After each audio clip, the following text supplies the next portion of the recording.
Hi, everyone. Philanese here. I want to share some history with you. So, in the 1950s,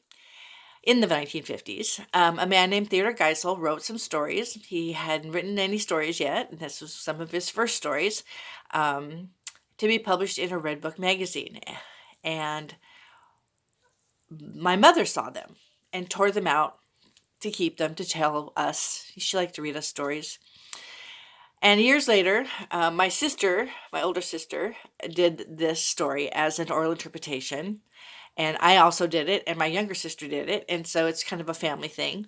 So several years after that, I was working with my mother with a catering service, and we got to work a release party for Dr. Seuss.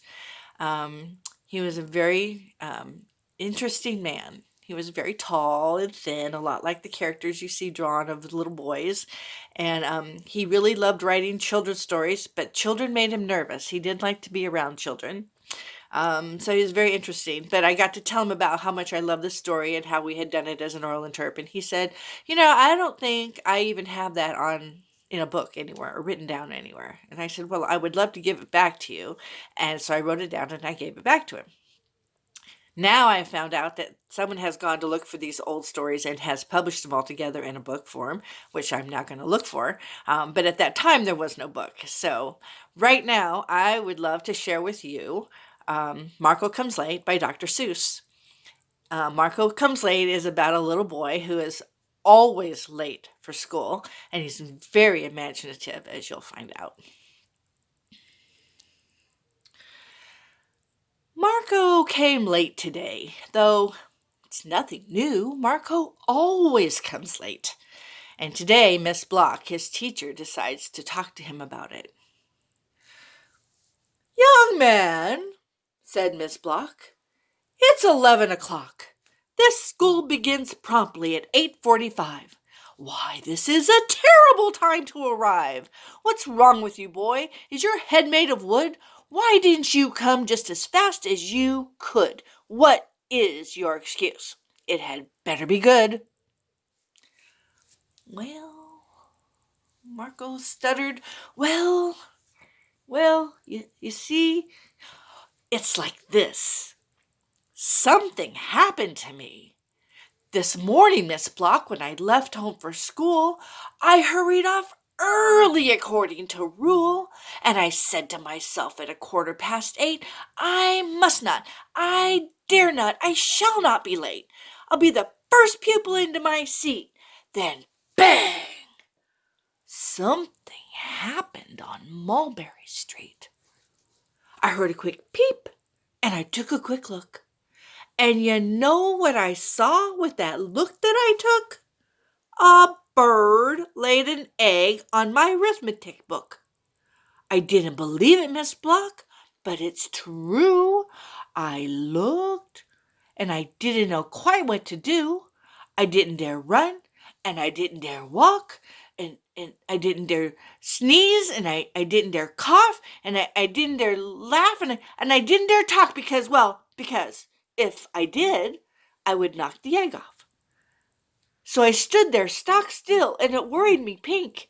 And then my feet got tired, so I sat down to think.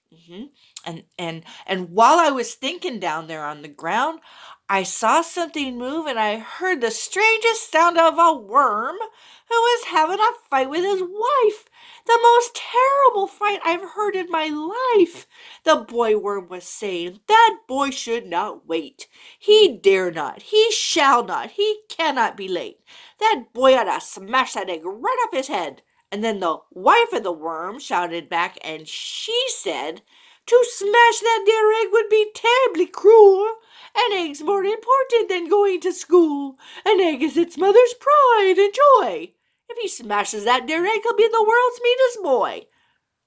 So while the worms argued about what I should do, a couple big cats started arguing too. You listen to me, I heard one of them say.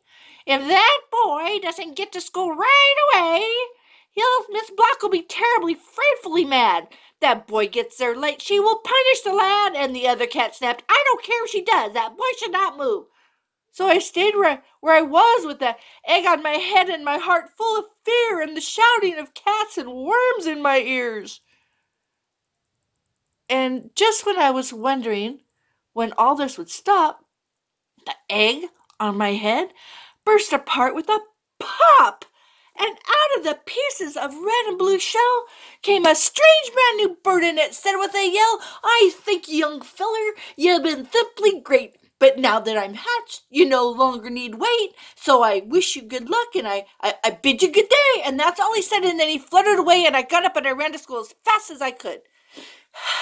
And that's my excuse, and I think it's quite good.